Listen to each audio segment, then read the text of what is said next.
Amar Rabzutra Bartubia, dice Rabzutra Bartubia, una morá de Babel de segunda generación. Amar Rab, citando a Rab, que es una morá de Babel de primera generación. Y ahí Reatzon Milefanai, que sea mi voluntad, está Dios hablando en primera persona, o sea, como el rey cuando habla, digamos, que sea mi voluntad, She Ikabshu Rahamai et Kosai, et Kaasi, Sí, perdón, sí. que sea mayor mi Rahamim. Rahamim quiere decir piedad, misericordia, digamos, como que mi piedad o mi misericordia que sea mayor que mi enojo. Begilui Rahamai al Midotai, y que de entre todas mis atributos, el que conquista todos mis atributos siempre sea mi Rahamim. Ve etnaeg im banai bemidot Rahamim, y que yo me conduzca hacia mis hijos con Rahamim. Ve ekanes laem lifnim mishurat adin, y esto yo lo puedo hacer a través de mi juicio. O sea, ¿qué es lo que pide Dios? Dios pide a Él mismo controlar su furia y que su misericordia lo envuelva. Obviamente, ¿qué dicen nuestros jajamim después de esto? Hacemos un calvajómer, o sea, hacemos una deducción fácil.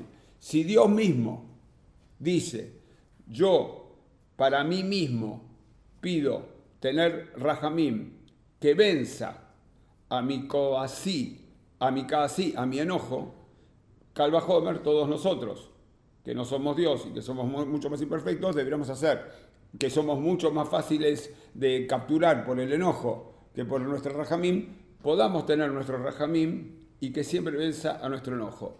Y ahora viene un pequeño mase, una historia, así. Tania, ustedes saben lo que es, ustedes saben qué quiere decir cuando ustedes en un texto leen algo que empieza con la palabra Tania. Es así, les voy a contar, esto es complicado, se los cuento una vez, cuando lo escuchen otra vez que otro se los cuenta y escuchen otra vez que otro se los cuenta, ya lo van a haber aprendido. ¿Ustedes saben lo que es una braita?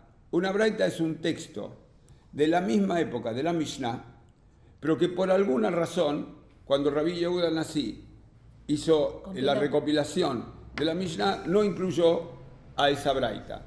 Entonces las braitot todas están incluidas en un libro, en un conjunto de braitot que se llama Tosefta. No importa, pero el Talmud muchas veces cuando nombra textos anteriores nombra o Mishnayot, o sea, textos de la Mishnah, o braitot, textos de la braita, que son de la misma época, entre el 0 y el 200 después de Cristo, o sea, inmediatamente después de la destrucción del segundo templo. Entonces hay una braita, cuando un texto dice Tania, quiere decir que lo que va a introducir es una braita. Tania, Amar Rabbi Ismael ben Elisha.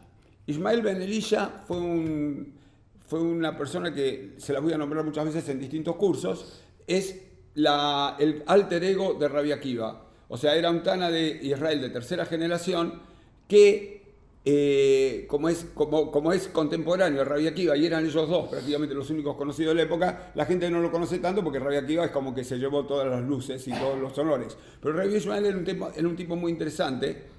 ¿Se acuerdan que yo en algún momento les hablé de que había un rabino que tenía una especie de spa, que a todas las chicas judías las ponía lindas, las vestía iguales y qué sé yo, y decía que no había chicas judías en Israel, sino que había chicas pobres? Bueno, el que lo dijo por primera vez fue Rabbi Ismael, este mismo Rabbi Ismael.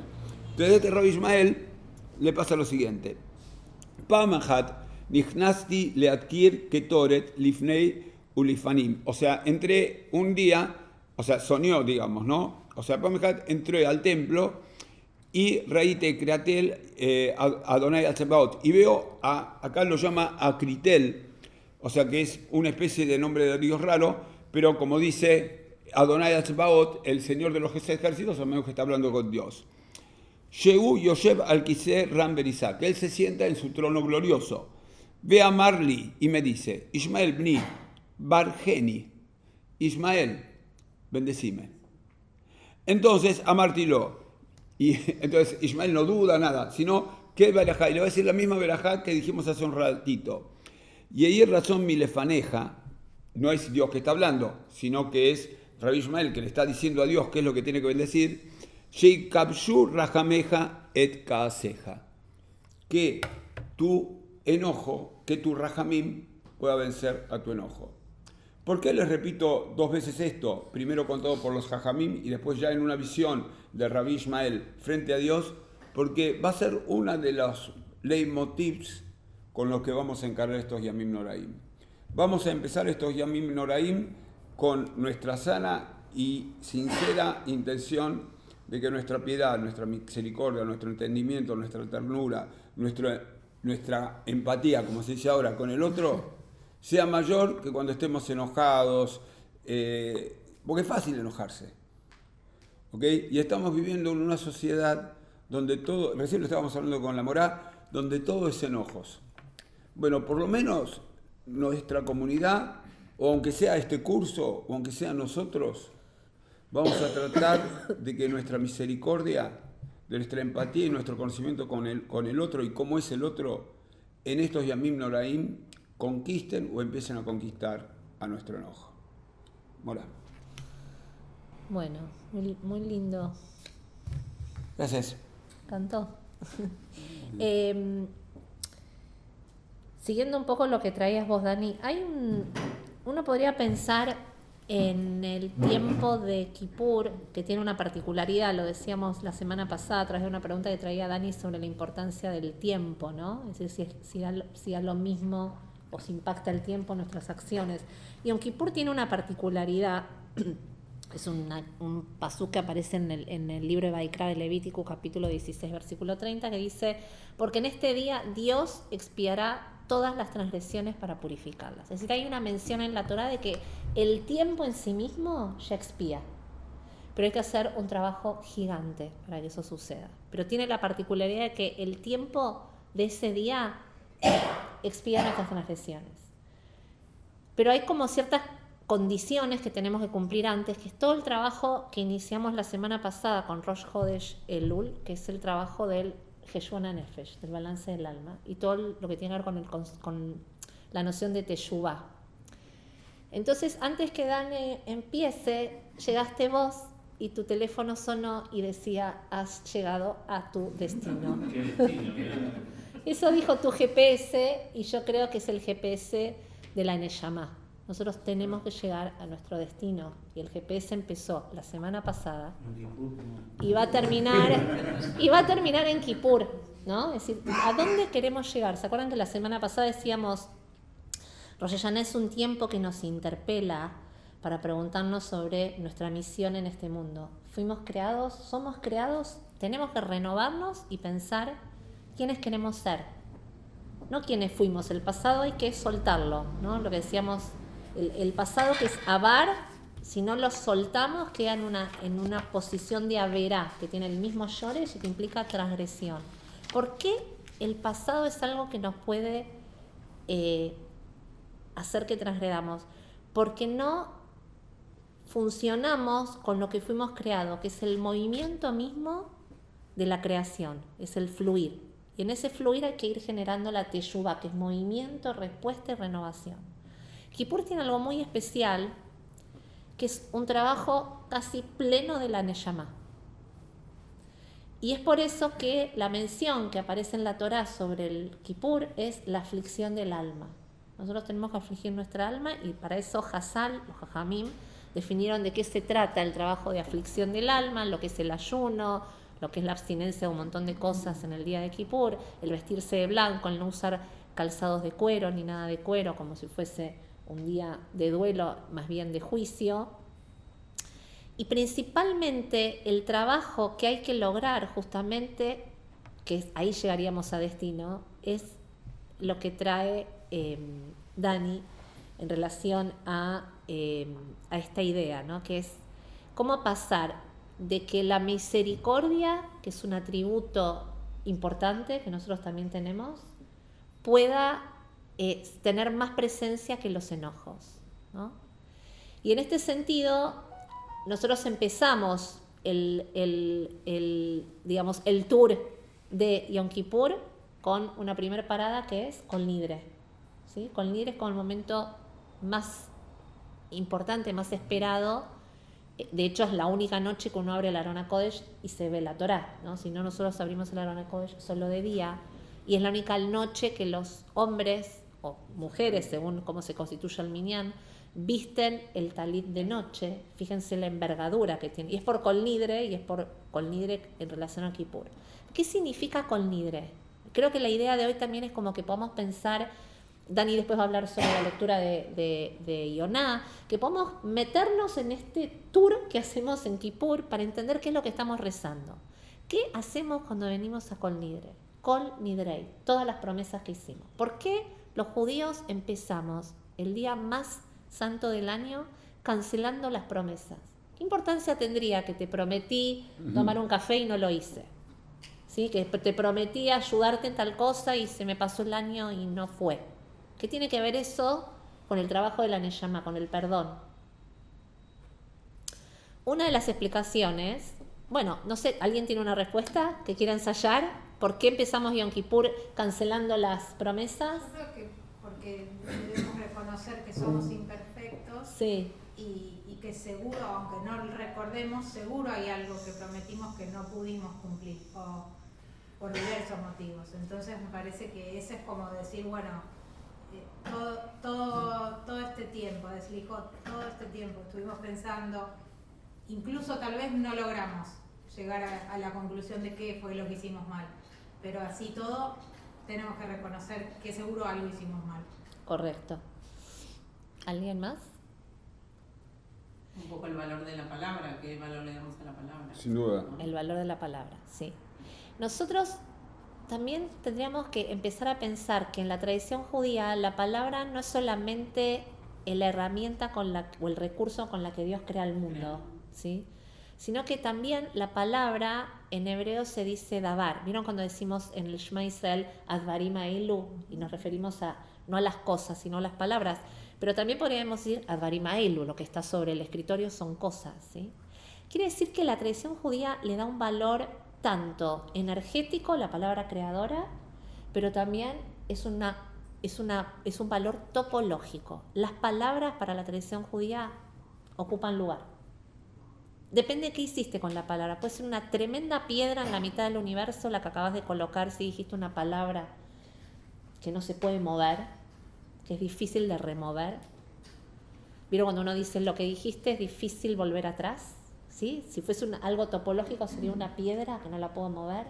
O hay palabras que son como más livianas pero que ocupan lugar. Imagínense lúdicamente, si hacemos un repaso de todo lo que hablamos en el año, ¿cuánto espacio llenamos con cosas?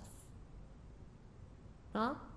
Con un montón de... Y que esas cosas lo que hacen es generar sombra para la energía que nosotros queremos liberar y soltar, que es la energía creativa. Y a veces no nos damos cuenta, pero vamos como cercando el espacio por donde podemos fluir y circular y crear y construir. Y somos nosotros mismos los que, ¿no? Esto que traía Dani de la posición del rezo, que es reflexivo, el Leit Palel. Nosotros nos rezamos, ¿no? Y en este sentido, cancelar las promesas que hicimos, que no las hicimos, es como si uno dijera, vamos a ordenar el espacio. ¿Sí? Es decir, vamos a cancelar lo que prometimos, no lo cumplimos, pero ese suspenso genera expectativa en un otro. Cuando yo me dirigí a alguien para prometerle algo que no cumplí, lo dejé en suspenso y eso es importante cancelarlo. Porque el trabajo de la Neyama es en relación con un otro. Primero es Bein Adam leJaveró. Cuando logramos hacer ese trabajo entre el hombre y su prójimo, estamos habilitados para venir al Beit HaKnesset a pedir desde la cancelación conjunta de todas las promesas que hicimos y no cumplimos como comunidad, como pueblo, como familia, como partes de un todo, para poder renovar y despejar y tomar conciencia de que las promesas no realizadas generaron expectativas, ¿sí? Generaron algo en un otro a quien le fallamos, a nosotros mismos y al otro. Entonces, esa es la importancia del Kol Nidre, y por eso también lo hacemos frente al Aron HaKodesh, porque es como dar un testimonio de que estamos dispuestos a cancelar con una responsabilidad suprema de poder renovar ese voto que no hicimos, pero para poder pensar un año distinto. Sería algo así como poder resetearse para generar un espacio. Entonces hablábamos con Dani del Makom Panu, y es decir, uno no puede venir cargado con 20.000 promesas que hiciste, que no las cumpliste y que no te importó, a pedir perdón. Es como estar Sí, lleno sí, de sí, bolsas, ¿no? Sí, Y estaba- querer agarrar otra cosa más, nueva, distinta. Primero hay que ver qué hacemos con lo que ya traemos de todo el año. ¿Y qué se hace? Es un trabajo artesanal. Es como, de alguna manera, desarmar pieza por pieza, y para eso es muy importante poder entender este ejercicio tan profundo. Es un ejercicio, yo les diría, casi doloroso, el de la teshuvá. Tiene un montón de requisitos que tenemos que hacer. Transformar el enojo en misericordia es uno de los niveles más altos de la teshuvá. ¿Cómo cancelar mi enojo para que me habite la misericordia? Hay una expresión en la Kabbalah que dice Moach Sholet Alalev, es decir, que el cerebro, que lo pensante, que la jochma, que la vina, el entendimiento, sea superior a lo que sentís y haces de modo impulsivo, ¿sí? Y entonces, uno de los textos más hermosos que tenemos para poder entender este trabajo artesanal lo escribe Rambam en su obra prima, que es Yad HaSaká o Mishnei Torah, en un capítulo que se llama Ilhot Teshuvah, ¿sí? Él va trabajando diferentes temas, y en Ilhot Teshuvah va a explicar cómo se trabaja el tema de la teshuvá. Y entonces hay algo que él trae, que dice que lo trae también de la Torá, que se refiere a esta idea de que la teshuvá tiene que ver con varias, de todo lo que se describe también en el Talmud, pero tiene que ver con varias características. En principio tiene que ver con el reconocimiento. Uno tiene que reconocer y registrar en qué cosas uno se equivoca, y es importante que las pueda reparar. Y como decíamos la semana pasada, quizá tenemos un montón de cosas que queremos mejorar. Identifiquemos cada uno de nosotros 3 rasgos, 5 rasgos, lo que sea posible, con lo que ustedes sientan que cuando venimos al templo ya hicimos el trabajo. Es muy difícil decir voy a cambiar todo lo que está mal, pero es bueno poder elegir por lo menos 3 o 5 cosas, ¿sí? Reconocer eso que está mal. La Torá insiste, y Rambam lo toma, es que es importante poder decirlo en voz alta, ¿sí? Es decir, no solamente que yo reconozco en que me equivoco, sino frente al que lo hice, poder decirlo en voz alta, incluso a veces en público, ¿sí? Hay como diferentes modos de reparar. Por ejemplo, cuando uno ofende a alguien en público, nuestros sabios explican que la reparación se debe hacer en público, es decir, no tiene validez si yo ofendí a alguien en público y después lo llamo por teléfono. Y después le mando un WhatsApp Disculpame, y le digo, José, sí. si te contesté mal, ese psicocondicional cancela el Sí. reconocimiento, porque el reconocimiento es absolutamente activo, es yo registro, conecto que me equivoqué y estuve mal. Claro, sin un try, sin una condición Sin previa. una condición previa.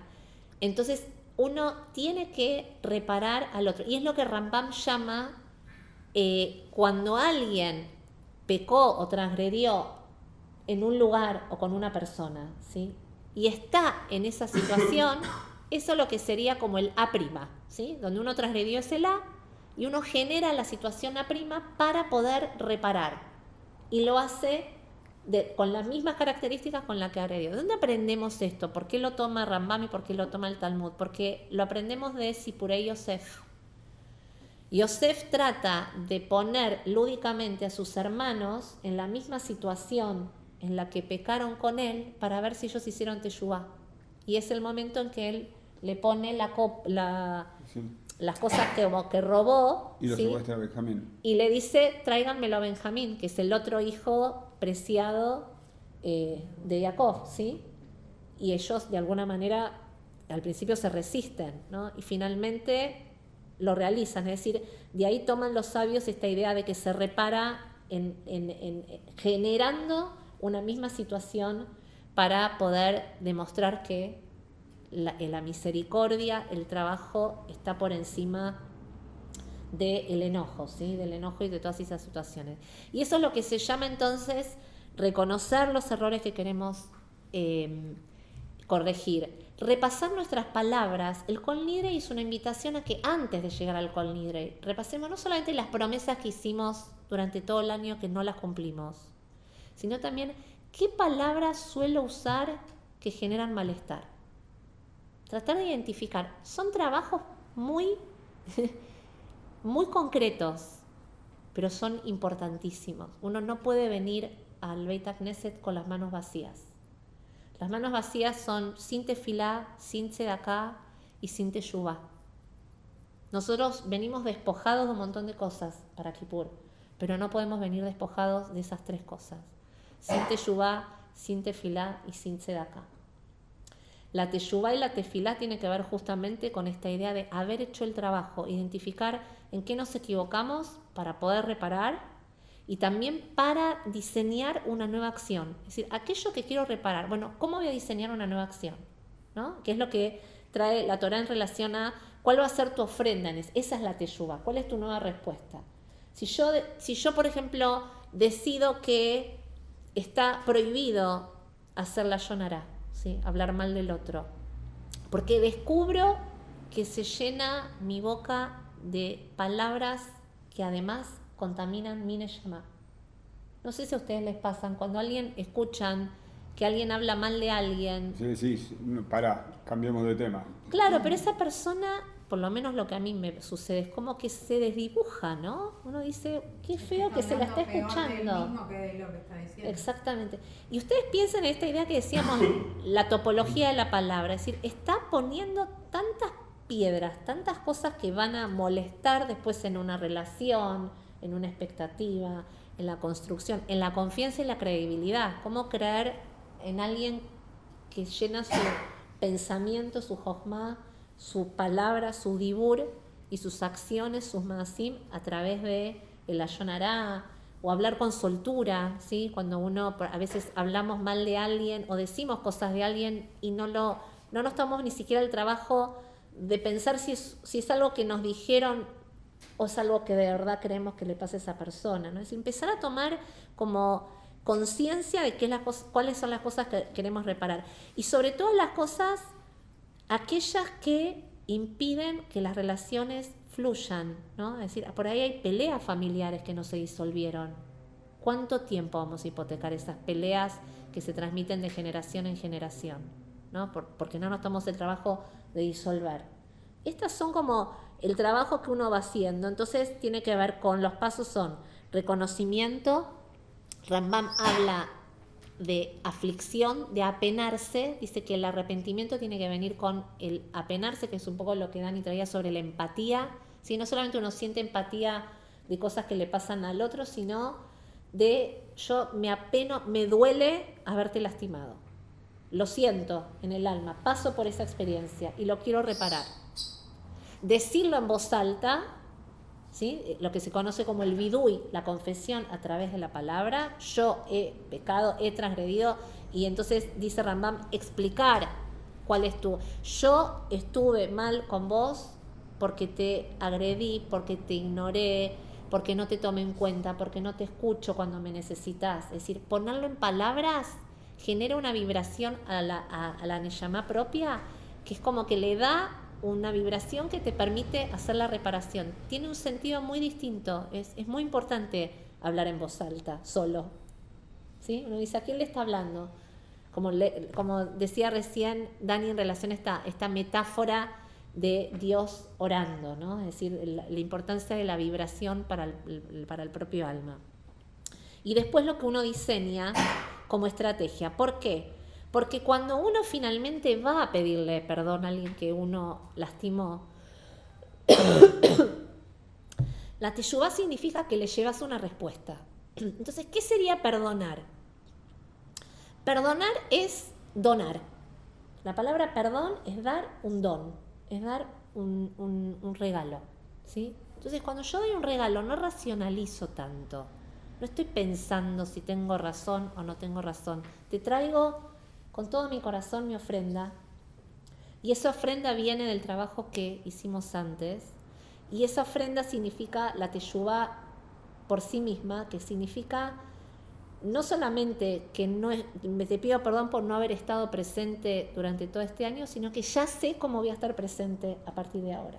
Es decir, ya tengo la herramienta. ¿Vieron cuando uno dice, yo te perdono, pero qué garantía tengo que no lo vuelvas a hacer?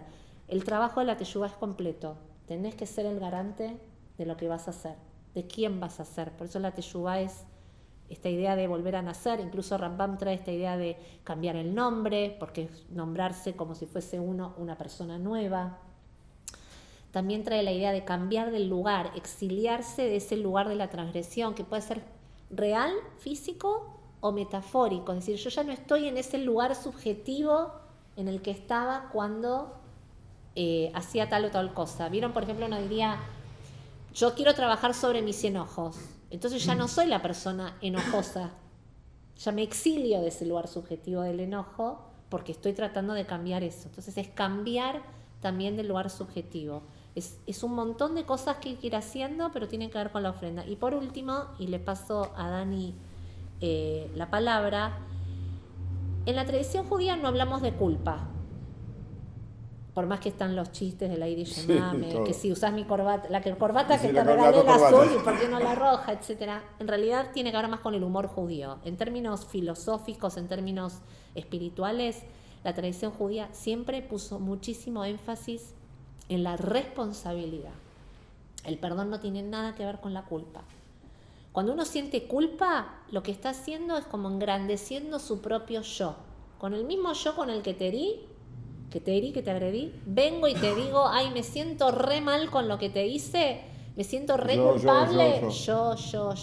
Y uno que fue el que fue con la expectativa de recibir la ofrenda del perdón y no las disculpas, porque las disculpas, si yo le entrego a Dani mis disculpas, le cargué lo que a mí me pesa a él. Entonces lo agredí en un tiempo y ahora que lo cito para charlar, le traje más culpas. Y lo interesante es que a veces esa persona cree que se sentó para hablar y para resolver, ¿sí? Y le dejó una mochila con piedras, por lo que decíamos antes. En cambio, cuando uno trabaja el perdón desde la responsabilidad, en hebreo la palabra responsabilidad se dice achrayut. Y adentro tiene una palabrita muy hermosa, ¿saben cuál es? Ajer. La responsabilidad es responder por un otro. Esa es la responsabilidad. La teshuvá es la invitación y el trabajo de traer lo mejor de vos para responderle a un otro. No tiene nada que ver con la culpa, no tiene nada que ver con las disculpas, es puro perdón. Y el perdón puro es pura misericordia. Les voy a contar algo. Yo pensaba decir una cosa, pero voy a empezar diciendo otra, porque las palabras de la morada Marisa me inspiraron mucho. Bueno, a todos nos inspiraron, pero yo soy de los que hablan, entonces yo tengo que llevar mi inspiración en palabras. Ustedes saben que la morada hablaba hace un ratito de Kippur y de Kol Nidrei, y decía, bueno, no podemos estar tan cargados, tenemos que vaciarnos un poquito para poder estar con la cabeza un poquito más fresca y poder nacer de vuelta, ¿no? Un poquito que es el renacimiento de Kippur. Y no nos pasaba únicamente a nosotros. Según la Cábala, cuando Dios tiene que crear el mundo, Dios ocupa todo el lugar. Entonces, si Dios ocupa todo el lugar, no hay lugar para un mundo. Pero resulta que si Dios quiere crear algo, tiene que hacer un chimchum. O sea, tiene que achicarse a sí mismo, se tiene que vaciar, se tiene que sacar cosas, tiene que dejar lugar en el mundo. Entonces, como Dios deja lugar en el mundo, entonces ahí hay lugar para una creación. Entonces, es como que de vuelta a un Calvajomer. O sea, si Dios, para crear el mundo, tiene que despojarse de cosas, soltar cosas, vaciar su espacio para crear algo, más nosotros que en Yom Kippur tenemos que volver a nacer, tenemos que dejar cosas. Y justamente estaba pensando en una fantasía que tiene el autor, o sea, tal vez haya sido Dios, tal vez haya sido alguien, el autor de Vaikra. ¿Ustedes se acuerdan cuál es la lectura de la Torá que hacemos en Yom Kippur a la mañana? Bueno, les cuento, la morada Marisol, ¿me dejás decirlo a mí? Sí. Está bien, bueno, es Vaikra 16, donde estamos hablando del sacrificio de Yom Kippur. El sacrificio de Yom Kippur es como que tiene un orden, y tiene una cosa muy interesante. El orden primero lo hace el Kohen Gadol. El Kohen Gadol pide disculpas, primero por él, después por su familia, después por el pueblo de Israel, después por los dirigentes, y después agarra 2 chivos. Claro, un chivo es para Adonai y un chivo es para Azazel. El chivo de Adonai es, los dos son iguales, los dos tienen que tener la misma edad, los dos tienen que decirlo, y se sortea a ver cuál es el que va a ir, o sea, como que Dios decide cuál se quiere que para él y cuál quiera para el otro. El que es para Dios es fácil, lo matan. Y el otro carga con todos los pecados del pueblo de Israel y se le pone un hilo rojo, ¿ok? Entonces, y lo largan, hay todo un recorrido de qué es lo que hace el chivo, qué sé yo, que es medio macabro, digamos, no la pasa bien el chivo para nada. Pero aparte, el chivo ese tiene que llevar consigo todos los pecados del pueblo de Israel. O sea, no sé que los judíos casi no tenemos pecados, pero algunos tenemos. Imagínense, todos los judíos, todos ese pobre chivito, o sea, se pone, estalla, digamos, ¿no? Finalmente el chivito aparentemente cae en un acantilado, que sería la ubicación del Azazel, y alguien recoge, antes de que el chivito caiga, ese hilito y lo pone en la puerta del Beit HaMikdash. Y en la puerta del Beit HaMikdash, ese hilito, si Dios perdonó los pecados de Israel, se pone blanco. Entonces lo ponían afuera del templo y la gente decía, se volvió blanco el hilo, no sé, después, hasta el año que viene estamos bien. Después parece que el hilo no se ponía blanco nunca. Entonces lo guardaron adentro del templo, lo cual quiere decir que algo malo estaba pasando, ¿ok? Si es que creemos en ese hilo. Entonces, si quieren pensarlo un poquito distinto, este Yom Kippur es una oportunidad para todos nosotros, ¿ok? Es una oportunidad en un año tremendamente complicado, o sea, yo donde pienso veo problemas, o sea, pienso en nuestra comunidad y bueno, o sea, yo no estaba, pero todos los que están acá, salvo yo y Marisa y Gastón, tuvieron que cerrar un colegio, con todo el dolor que eso debe haber traído, que debe haber sido un dramón absoluto. Eso solo ya te da para deprimirte 6 meses. Pero encima tuvieron esa depresión sin rabinos, sin seminaristas, sin nada, lo cual implica que la depresión fue un poquito más fuerte. Ahora estamos tratando de renacer de las cenizas y empezar a crecer de vuelta y hacer nuevos proyectos. ¿Okay? De algún modo hemos podido encontrar la vuelta de por lo menos ver una punta de que algo está mejor. Bueno, tuvimos el 7 de octubre. El 7 de octubre fue un desastre del cual ninguno de nosotros tenía siquiera conciencia de que podía pasar algo así. O sea, 1.200 personas murieron en un día. ¿Ok? Nadie hace nada. Y ese mismo día las universidades de Columbia tenían una manifestación en contra de la futura respuesta de Israel. Habían violado no sé cuántos chicos, habían secuestrado 250 personas, qué sé yo, y el mundo ya estaba condenándonos. O sea, es como que me hizo acordar, esto es totalmente fuera de la clase, pero es una reflexión personal. Ustedes saben que en el libro de Job hay una parte, donde, usted conoce la historia de Job, se la conté un montón de veces. O sea, Job es una persona totalmente inocente a la cual Dios, por un juego que hace con Satán, le manda todas las desgracias. Y esa es la desgracia de Job. Pero la segunda desgracia de Job es que lo vienen a visitar 3 amigos. Y le dicen, y claro, ¿sabes por qué te va así? Porque vos seguramente hiciste algo mal y no te arrepentís, entonces Dios te castiga. Entonces el segundo castigo de Job. Entonces nosotros tuvimos el segundo castigo. El primer castigo, que fue todo lo que pasó el 7 de octubre. Y el segundo castigo, que todo el mundo nos está echando la culpa a nosotros. ¿Ok? Es una cosa demencial. Y pasamos eso. La Argentina no es un lugar fácil para nada, ni para los que trabajan, ni para los que estudian, ni para los que viven. ¿Ok?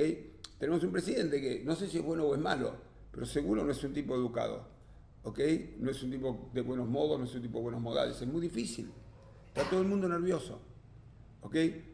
Necesitamos este Kippur.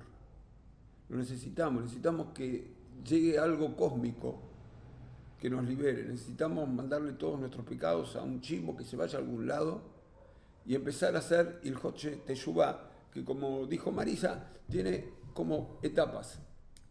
La primera es darse cuenta, arrepentirse. ¿Ok? De nada sirve, digamos, Kippur, si volvemos a tener la misma situación el año que viene y la volvemos a hacer. ¿Ok? Algo hicimos mal. Eso tenemos que cambiarlo. Después manifestar públicamente nuestro arrepentimiento y reparar lo que podamos reparar. ¿Okay? Si me quedé con la plata del otro es fácil, le devuelvo la plata y lo compenso de algún modo. Cuando ofendí el corazón de alguien es más difícil. Pero hay que intentarlo. Como dijo Marisa, si es en público, en público. Si es en privado, en privado. Un by the way, digamos, ¿no? Cuando vos tenés que decir algo bueno de alguien, lo tenés que decir en público. Cuando vos tenés que decir algo malo de alguien, lo tenés que decir en privado. ¿ok? Básico, pero no siempre lo cumplimos.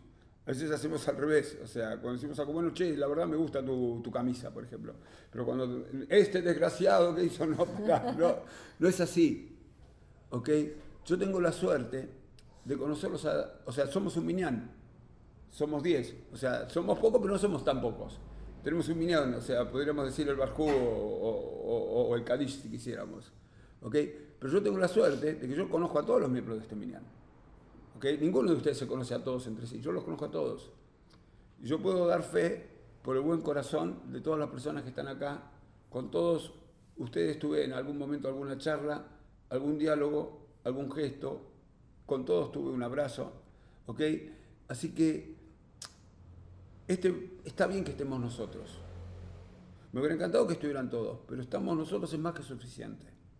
¿Okay? Porque vamos a generar un momento espiritual y vamos a prepararnos un poquito mejor para Kippur, para poder hacer una teshuvá de verdad. Dios dice, el Rambam dice, que Dios siempre perdona. O sea, de 1 a 1000, ¿cuántas posibilidades hay que Dios te perdone? 1000. No hay una posibilidad de que no te perdone si tu teshuvá es sincera. Y si eso pasa todos los días, más pasa en Yom Kippur, que es donde realmente hay como una especie de chivo volador dando vueltas, que de algún modo nos da la posibilidad de que si tenemos algo malo, que lo pueda llevar y que se vaya. La idea es que Yom Kippur es, creo que un miércoles, un jueves, ¿qué día cae? Un viernes a la noche. Un viernes a la noche. Y después tenemos Shabbat. El Shabbat ese tiene que ser un Shabbat mágica. Empezamos de vuelta, tiene que ser un Shabbat de renovación, tiene que ser el Shabbat que cuando termina tenemos que clavar el primer clavo para armar la sukkah, y en ese momento empezamos una nueva era donde todos nosotros vamos a tener la mejor fe, la mejor emuná de que vamos a ser mejores, de que vamos a tener más rajamim, de que vamos a tener menos enojo y de que vamos a ser mejores. Todavía me quedan cosas para decir, pero para que no se aburran y porque tiene cosas muy interesantes para decir, vamos a escuchar a la Mora Marisa. Bueno, tomaba esto de que de lo que traía sobre el tema de la transgresión. Ustedes saben que la palabra het, la letra het es como una casita, ¿vieron? Y la letra hei es parecida a la het, pero tiene un agujerito. Como un agujerito, una yu. Y hay un concepto, o hay un midrash, mejor dicho, que dice que justamente la letra het se llama het. Pobre letra, podríamos darle, tiene cosas lindas, pero het quiere decir pecado en hebreo. Y entonces analiza este midrash, como decíamos antes, para tenerles un ejemplo sobre, cuando decimos topológico, quiere decir también el lugar que una letra ocupa en un espacio, ¿sí? Ya sea en el Sefer Torah, o en el cosmos. En el cosmos o en un papel. La het, si vos entrás a la het, no podés salir. Imagínense que ustedes están adentro de una het. Yo toco paredes, toco techo y estoy sobre el piso.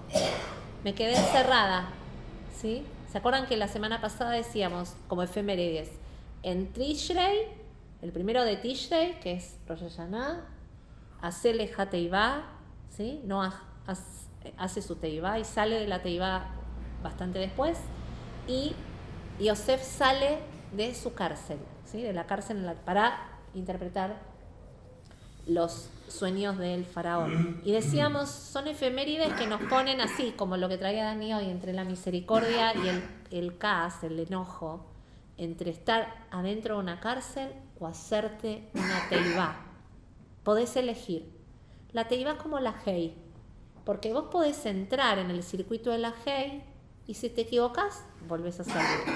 Volvés a entrar y si te equivocás, volvés a salir. Y en cada mahzor que haces alrededor de entrar y saliendo de la hei, ¿sí? Que sería acá, acá y acá.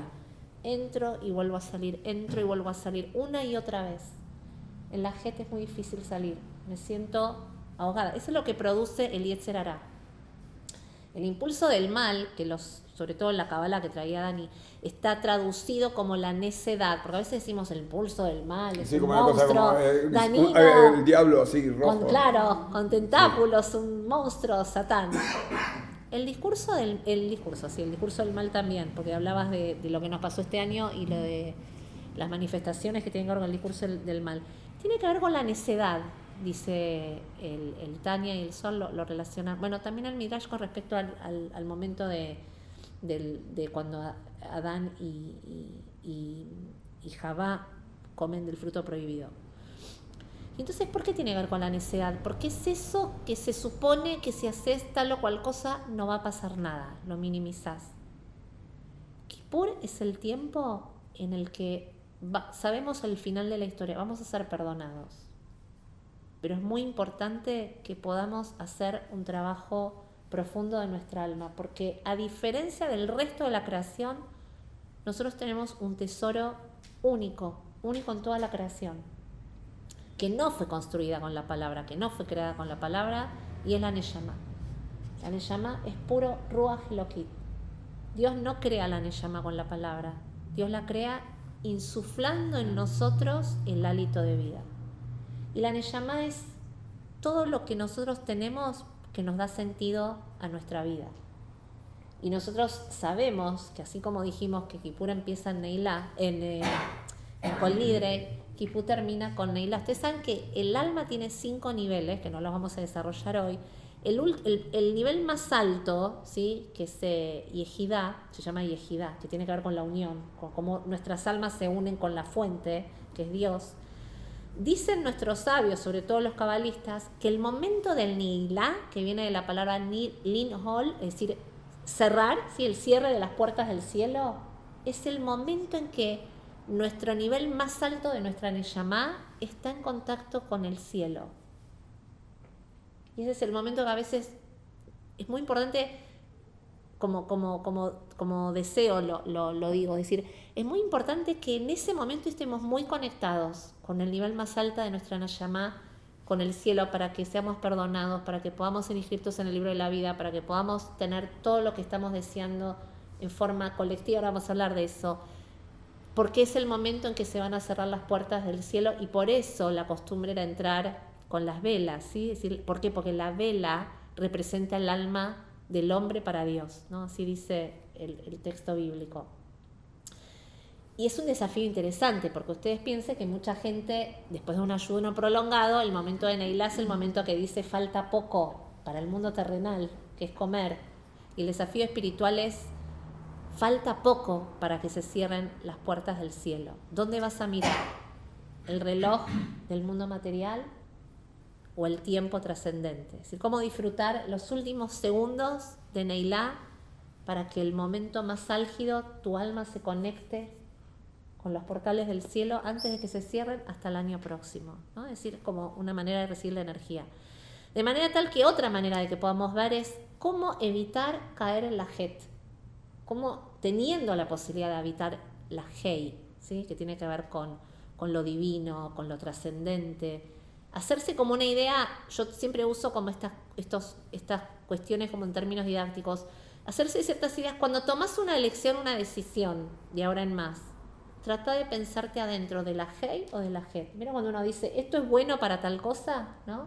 Esta decisión que voy a tomar, ¿me va a meter en el espacio de la Het o en la Hei? ¿Sí? Es decir, ¿voy a poder salir de eso? ¿Voy a poder ser un ser creativo? ¿No? Es decir, esa es la idea de cómo poder vincular, direccionar nuestras decisiones. Dice en relación al tema de la Neshama, que aquello que tiene que ver con el Ruach Elokit, el modo en que nosotros respiramos, esto que decía Dani, de que por ahí estamos como en un momento, en tiempos de mucha aceleración, de la inmediatez, de querer las cosas ya. Bueno, el modo en que nosotros respiramos es el modo en que nosotros decidimos, tomamos decisiones. Y cada ser humano respira distinto porque su neshama es distinta. También observar nuestra respiración, porque la respiración, al observarlo, es lo que nos permite tomar noticia de qué modo responsable decidimos cosas y de qué modo pausado y de reflexión podemos tomar las decisiones que nos van a llevar seguramente mucho más a la Hei que a la Het. Y lo otro que les quería decir, y le hago el pase a Dani nuevamente, es, quiero demistificar algo que a veces se monopoliza en el mismo día. Yom Kippur es el día de la teshuvá y del perdón, ¿sí? Nosotros le decimos a Dios que slach lanu, mejal lanu, o sea, decimos, Kaper lanu, slach lanu, mejal lanu. ¿Qué estamos diciendo? Una fórmula que decimos y decimos y decimos y decimos. Le pedimos a Dios que nos perdone, pero también le decimos a Dios, primero que expíe, que era el trabajo del chivo expiatorio. Ahora tenemos, como siempre sabemos, en cada paso en la historia del pueblo de Israel tenemos un nuevo desafío. Una vez que se destruyó el Beit HaMikdash, no hay más chivo expiatorio. Tenemos que entrar en este trabajo profundo de la Teshuvah. Entonces es Slach lanu, ya no es Kaper lanu, Yom Kippur, ¿sí? El día de la expiación es el día, se transforma en el día del perdón. Pero después decimos algo muy poderoso, Mejal lanu, que Dios borre nuestros pecados, porque estamos en los días también que Yom Adin, Yom HaZikaron, es decir, que no los recuerde más. Y como fuimos creados a imagen y semejanza de Dios, nosotros tenemos que pasar por los mismos pasos cuando perdonamos a nuestros prójimos y a nosotros mismos. El perdón también es aceptar que nosotros nos equivocamos. Hablábamos de eso hoy en el auto cuando veníamos caminando. Pudimos haber hecho equívocos en la vida sobre diferentes elecciones que uno toma en la vida, en lo laboral, en lo amoroso, en lo religioso, en la maternidad o en la paternidad. Es decir, hay tantas elecciones que hicimos en la vida. También aprender a perdonarnos y a observarnos con misericordia. No para repetir, pero sí para aprender. Que el recuerdo de eso en algún momento se borre, soltar, ¿sí? La teshuvá el perdón tiene que ver con el olvido. Nosotros tenemos un axioma o una fórmula o un slogan, si queremos, los argentinos, que a mi criterio es muy fuerte y no tiene nada que ver con la tradición judía. Cuando decimos, en recuerdo de un momento muy oscuro de nuestra historia, ni olvido ni perdón. Eso no va en la tradición judía. Nosotros perdonamos, recordamos, pero olvidamos, por Mejal lanu. Porque perdonar es aceptar que vos, una vez que te perdoné, sos otro y yo soy otra. No estamos en ese lugar en el que sucedió algo, entonces hay que olvidarlo. Es necesario olvidarlo. No podemos olvidar, hacer colnidre y cancelar nuestras promesas y a los 3 días, ¿te acordás que me habías prometido el año pasado tal cosa? No sé, abuela, dice todo el laburo que hice en Kippur. ¿Dónde fue? A la Azazel. Sí, a Azazel, o sea, no se fue, o sea, tendría que haberse ido. Y eso hay que soltarlo. Y cuando uno en algún momento se tienta de evocar algo que pasó con un otro, ese es el momento en el que hay que respirar, registrar y soltar. No se puede traer al recuerdo, es cancelar un trabajo espiritual muy valioso que hizo el otro y que hace uno. Entonces digo esto y se le pasó a Dani o si quieren comentar. Yo les decía, quiero demistificar algo que a veces se dice. Los judíos celebran el Día del Perdón una vez al año en Kippur. Quiero decir lo siguiente, el trabajo de Kippur no es el perdón, es un trabajo de resignificación enorme sobre el trabajo de la Teshuvá, que culmina en Kippur y que tampoco empieza en Elul. ¿Saben cuándo empieza? Todos los días del año. Rezamos en la midá en la midá diaria, no en Shabbat. Tenemos una de las brajot que dice Slach lanu, que Dios nos perdone por nuestros errores.